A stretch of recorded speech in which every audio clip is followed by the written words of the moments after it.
Okay, Assalamualaikum warahmatullahi wabarakatuh. Nama saya Muhammad Yusof Fitri bin Ismail dari PKS Tahap 3. Jadi hari ini saya akan membuat 4 balutan untuk kecederaan pada mangsa. Okey, pertama sekali mangsa mengalami kecederaan pada bahagian kepala. Jadi pertama sekali apa yang kita perlu buat adalah lipat 2 kali pada bahagian tapak anduh. Kemudian letakkan kain anduh ini di dahi mangsa dan jarak kening dengan kain anduh ini adalah 1 jari. Letak dan silangkan kain ini di belakang kepala mangsa dan bawahnya pula ke hadapan dan buat ikatan buku sila.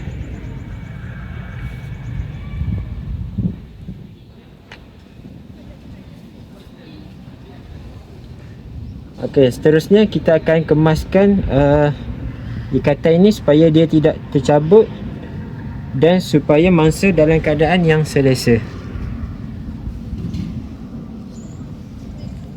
Okey, itu sahaja untuk balutan pada bahagian kepala. Okey, seterusnya mangsa mengalami kecederaan patah tangan di bahagian kiri. Jadi yang pertama sekali kita perlu meletakkan kain dalam keadaan yang betul.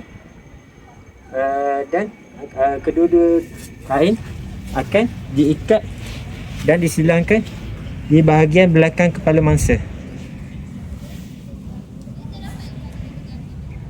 Pastikan sedikit jari keluar di bahagian jari mangsa supaya kita boleh lihat respon mangsa.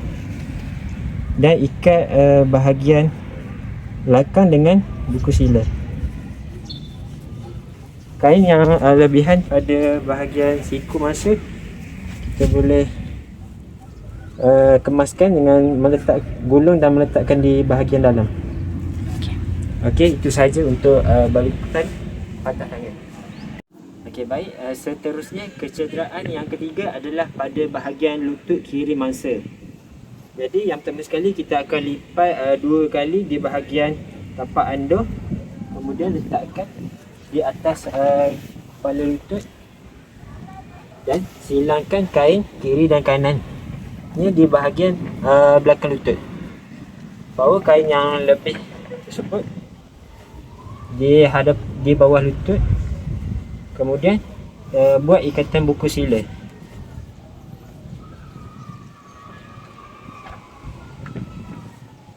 Okey, kain yang lebih ni kita akan kemaskan supaya dia tak tercabut dan supaya mangsa sentiasa dalam keadaan yang lebih selesa.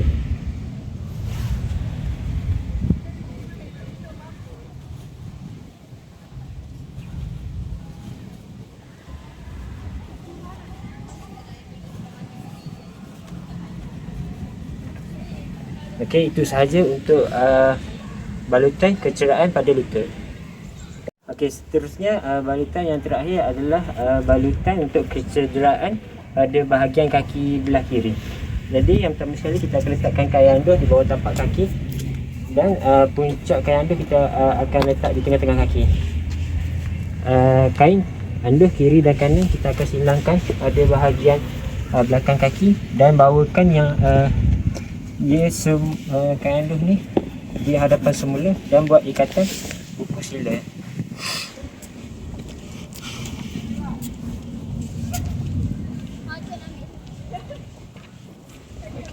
Jadi yang terakhir sekali kita akan kemaskan supaya balutan yang kita buat ini tak tercabut dan mangsa dalam keadaan yang lebih selesa.